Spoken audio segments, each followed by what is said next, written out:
Sierra's time clock. Yep, just blame Sierra because This is what's like up, Mario YouTube? Fucking perfect timing by Sierra. What's up, YouTube? Robert the Monster among Mark Strappin. Even with my clairvoyance, I could not have seen that coming. I'm trying out the hotkeys and I'm trying to get us on the stream so we can talk about last night's Smackdown Live. I have no idea what got through, but I am here as always with my tag team partner, Sierra. How we doing tonight? Well, I'm about to find out what just got. Oh my god, everything's really loud. Shut up. It's a repeat of Rob. I don't want to see what's going on anymore. I don't know. I think it's been a day. It's a new day. Yes, it is. Speaking No, I need of. another new day. Speaking Back of. to an old day. Nope. Speaking of. Okay, let's start with the top of the show. New Day's. The New Day comes out, complete with their freshly won tag team titles for the tag team title celebration. Now they've won it 5 times. They bring out a Stanley Cup-esque trophy full of pancakes. We get a replay, we get the promo by New Day, and King Booker T decides to make an entrance. King Booker. Yep. Comes down. Not Comes. Booker. I tried to say it that way. There was a hard R. I'm not very good with pronunciation sometimes, but that's just because of lack of pronunciation. Yeah, well, that's the way I also wrote it was Booker. Okay. Comes down to coronate the New Day. Calls Xavier Lord Xavier the Wise, Sir Kofi the Brave, and Big E. And Big E's like, Big E was not having that, and like completely starts. He says, "You done went full Saxton on me." This was a very big moment because Oh, yeah. I don't think, aside from a few wrestlers, nobody pays attention to Byron Saxton. The only people that say you just went full Saxton are the commentators. Oh yeah, and King Booker looks very, very much like he's pissed, but then he switches it around and welcoming them into the 5-time title holding championship club. And it's gonna be 6 real quick. I imagine. We get a spin-a-rooney by King Booker, and then we get Kofi doing one. Xavier doing one, then Kofi, and then Big E just like fails. Just landed on his back. To quote, Corey Graves just looks like a turtle on his back. Yep. Oh, Corey is Pretty the voice apt. of a new generation. Yep. How could you not love this segment? This was cute. It was good. It was very good. Next This was a lot better than the Legends segment we got on Raw. Oh yeah, that was far better. Next we get the Triple Threat Tag Team Tournament match number 1, the Bar versus the Club versus the Clones. What dusty fucking attic did they pull the goddamn Clones out of? The Rehab one. Holy shit, they're back. It's the one where the other Singh brother is right now. Oh yeah. And Sammy. Oh god. And a lot of other great people. A lot of other good people. The moving on. the fucking match was fine until because I thought when I first started watching it and I saw the Clones, it didn't catch when they went to commercial that they said that this was a triple threat tag team and the Clones were there, and I had just thought that when they came back from commercial it was some jobber tag team, and it was like, all right, these are the guys that are going to take the pin. But well, no, you're not wrong about the jobber tag team. Well, I mean, yeah. But they actually let them put in some legit work and sold for them and made a decent match of it. And the Bar just straight up fucking stole the victory. It was like a double backstabber on Luke Gallows. and then Yeah, the they Colognes did that, and then then Sheamus and yeah, Cesaro, or which one of them tagged in I think it was and picked up the Cesaro. remains. Yeah, Cesaro Picked up came the in and remains. picked the bones for the win. After Well, there's shortly one after, plus in this match. okay, Carl Anderson didn't take the pin. Carl Anderson always takes the pin. I'm just happy it wasn't Carl Anderson. I wish it wasn't the club though. yeah, I was very much in favor of the Colognes taking the pin, but as the bar is, you know, John with New Day, who have been on commentary this whole time. We get Jesus. Paige talking to Rusev back in her office, and it's Rusev, Lana, and Aiden in there, and she announces to them that they will face the Usos and Sanity in next week's triple threat tag team match to see who's going to face the bar for #1 contendership. And Rusev moves to Lana like, oh, thank you so much, babe. I can't believe you got me this great gift for Rusev Day. It's amazing. And then she's like, but it wasn't me. I didn't do it. And it was Aiden English, and they all, you know, they're all in together. They're all very happy and very getting back together, and I love it. Keep these guys together. Let them keep doing it. I would actually like to see the New Day versus Rusev Day. It would be great. I think if they continue to build them up as a tag team aspect, absolutely. I can't stop smiling from this promo. There were so many cute little giggles, especially when it was revealed that it was Aiden. Oh yeah, it was great, and the whole just mixing in Rusev Day and Lana is the best, Lana #1 by Rusev. It was just like mix it all in there, go for it. We get a video package of Becky's promo from last week, intercut with SummerSlam footage. Next, we get Jeff Hardy coming down for his promo that brings out Randy Orton. He basically demands a Hell in a Cell match. Jeff basically demands a Hell in a Cell match against Randy Orton, which we get a confirmation of later in the show that this will be taking place. So we're going to get Jeff Hardy versus Randy Orton in Hell in a Cell. Personally, I don't think it's gone that far. I don't think it's on that level, but then again, it's Jeff Hardy, so seeing him in an environment like that can only be good. Look, I'll say I was not excited for Randy Orton versus Jeff Hardy when we first got the first little taste of it. Oh yeah, when he was doing the U.S. Championship with Nakamura. Mm-hmm. But after the match they had on SmackDown, what was it, last week? This really reinvested my time into this match because both of these competitors, Randy and Jeff, they're looking really good. If you think about where Randy was when he left with injury, wasn't in a great spot, and if you compare this Jeff to just a Jeff 3 weeks ago, leaps and bounds better. I can't get enough of this, and I'm actually ecstatic we're getting this inside Hell in a Cell because these guys can build that up given the time they have left. Oh yeah, no, they've got weeks until the show. So I'm sorry, 3 weeks until the pay-per-view. So it'll be interesting. They've got 3 episodes. Yep. We get a backstage interview with Carmella, who says she's going to beat Charlotte, but fucking doubt it.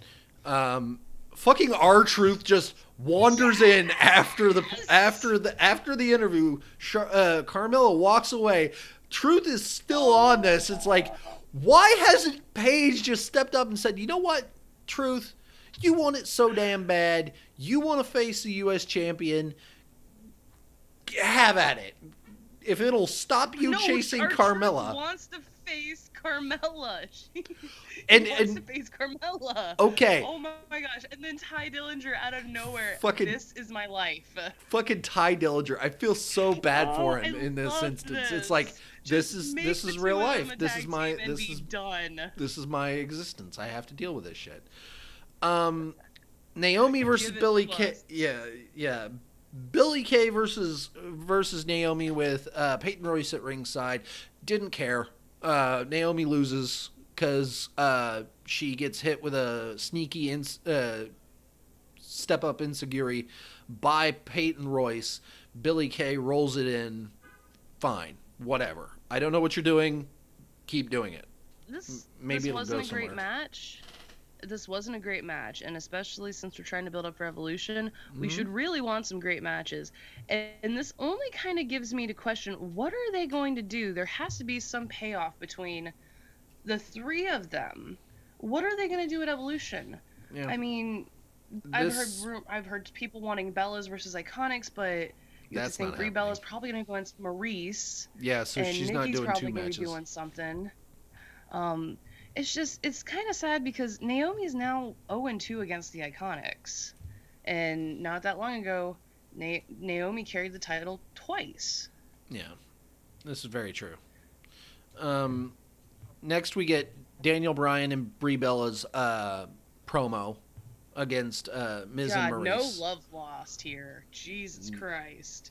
And then fucking Selena Vega comes out and starts smack talking fucking Daniel Bryan. It was great. It was like, I'm in the ring with two legends. Brie Bella and Andrade Cien Almas. It's like, how the no, fuck you. Yes. Fuck you. Daniel Bryan is amazing. You can never discount all the shit he's done, and it was great. It was a great promo. She did that to give him she did that because she was coming out to challenge Daniel Bryan. Mm-hmm. She was giving him incentive to accept the match. Oh, yeah. In this case, it was just Bryan proving a point. Yeah. But jeez, I can't wait to see Zelina Vega versus Brie Bella. I can't wait to see Almas and Vega versus Bella and Bryan. Mm-hmm. I can't wait. I just can't wait. The future is so bright with with Andrade Cien Almas and Zelina Vega. Oh, and then also Daniel Bryan. Oh yeah. But I mean, you have to think Andrade's gonna be here for a while. Oh yeah. We get because I loved the little part where Daniel Bryan starts pointing at he's anticipating Paige coming out to confirm that the match was starting. He's like, right now, and we wait, nothing. And it's like, usually this is the point where when I was general manager, I come out, I do the thing, I make the match, and it happens. And then, right now, and then she comes out, is like, her knee, the fucking knees of her leggings are torn. She's all winded. She's like, I'm sorry, my office is on the other side of the building, and I'm running in heels. So, yeah, it took me a little longer. Sorry. But no, yeah, let's do this. Go ahead. Yeah. That was like fucking great. Fucking perfect.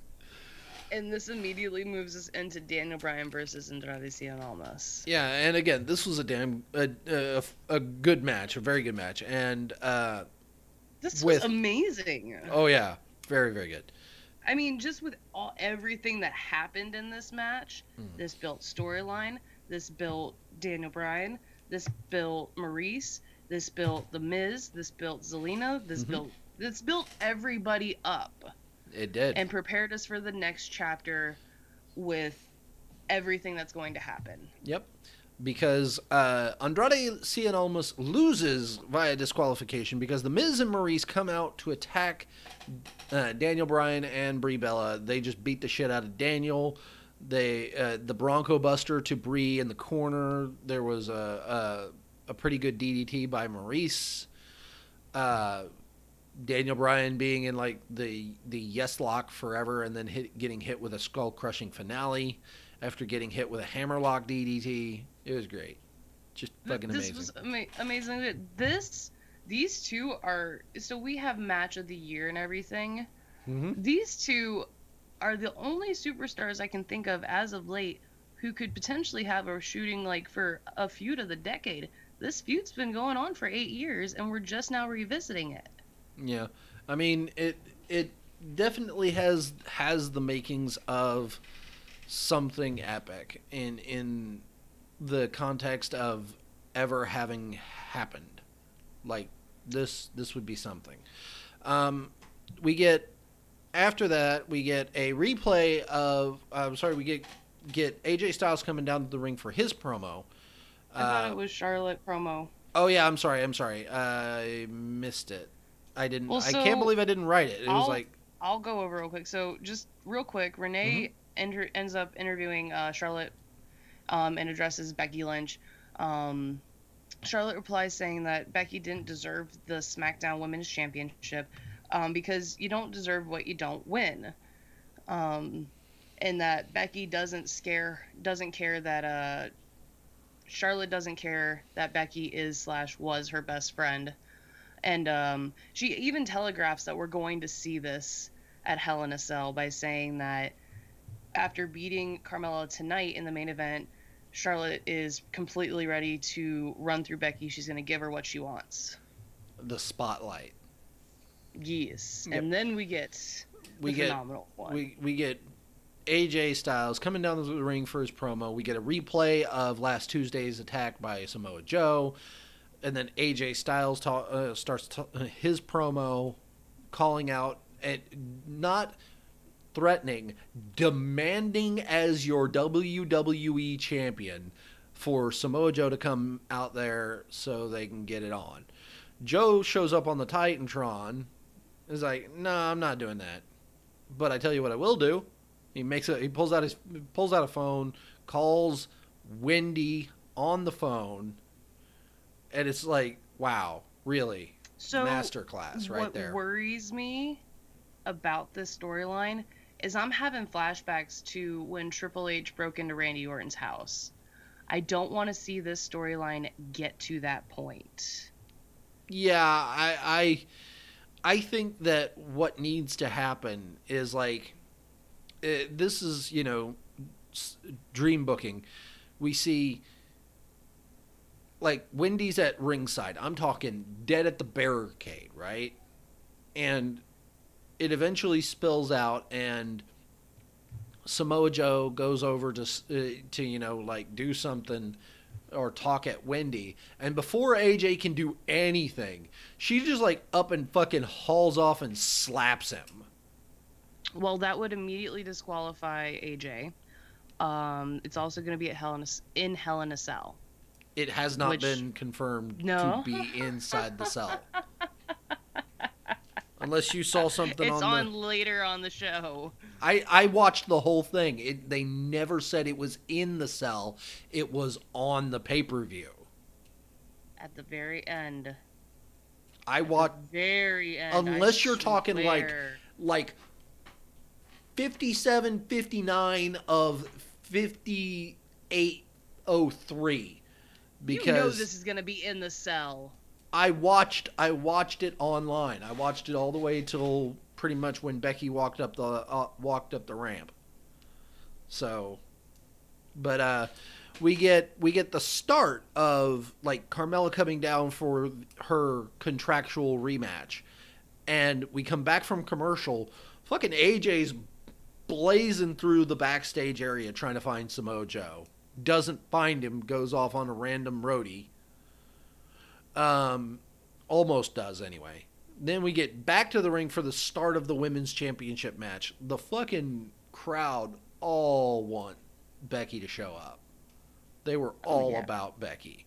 I think the top one of the spots I have here, the fucking top rope to the barricade that Charlotte bump that Charlotte took, that was she didn't land on top of the barricade, but it was still ouch, because that's not an easy bump to take. Oh no. I will say I was very impressed with Carmella in this match. She did extremely well in this match. Oh yeah. She did the suicide dive, which I don't think I've seen her do that too often. I've seen her go up to the top rope a couple times, but she looked actually very comfortable up there. And then to be able to reverse the top rope, it looked like she was going to get power bombed. I think she was going for a power bomb, and then she reversed it into the Hurricane Rana? I wanted to call it a Hurricane Rana, but I heard Graves say Frankensteiner. No, Frankensteiner is definitely not that. I know, but that's what Graves said. Love him to death. I mean, this was a good match. This was amazing. This was a really good way to end the show. Mm-hmm. But then we get because Becky Lynch coming through the crowd. Well, hang on. Charlotte, after Carmella gets really frustrated, Charlotte with the comeback hits the natural selection and then rolls right into the figure eight for the submission victory. The victory is... Yeah, she got all of it. Becky doesn't let the celebration go on too long by Charlotte before beating her down and announcing that she'll beat Charlotte at Hell in a Cell. By any way she can. So it's not that it's been guaranteed for Hell in a Cell, because this is going down at Hell in a Cell. Oh, yeah. And we're going to be so blessed. But I feel... So unless Charlotte expressly goes to Paige and says, I want Becky, I think they're going to do the number one contendership match, all of that, and Becky's going to build her way up.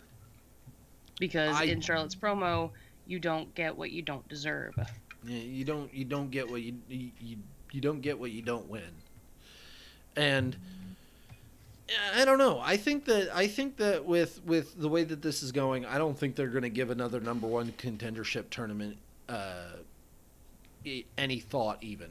I think it's just going to be, hey, this is a thing that's happening, and I'm okay with that. I don't know. They'll announce something next week, I'm sure. Oh yeah. Really, overall, very good show as per usual. I mean, SmackDown, generally speaking, can be counted upon to do very good work. Tomorrow night we will be. Just you. Yeah. We're gonna be coming. I will cover NXT and 205 Live. I will do this. The only downside is that it's gonna have. Actually, I'm sorry, ladies and gentlemen. I know I was about to say that I was gonna do it tomorrow night, but I can't. Because I have a job that pays the bills currently, that wants me to be there until rather late in the evening on Thursday. So rather than come to you guys all exhausted and tired and stressed out, I'm going to come to you guys on Friday, and then Saturday I'll be back with news and rumors, because I know that mixes up our format a little bit. But I feel like I want to give you guys 100% rather than, 50. Because that's what you guys deserve. 100% always in the mosh pit. That's how we do it here. So, now why... I know you said I'm going to be by myself. When will you be returning? I forgot. I will be back in time for the Monday Night Raw review. That's right. She'll be back next week. So, I know I'm not exactly the prettiest thing to look at, but I would appreciate you guys continuing to watch. Please like, comment, subscribe, share, all those wonderful things down below. Hit the bell for the notifications. Follow me on Twitter at Rob's Random Roms. Follow her on Twitter at Heavy Metal Hippie. Follow the show at In Mosh Pit, which is down below on the scrolling banner. And I will see you all on Saturday. Friday.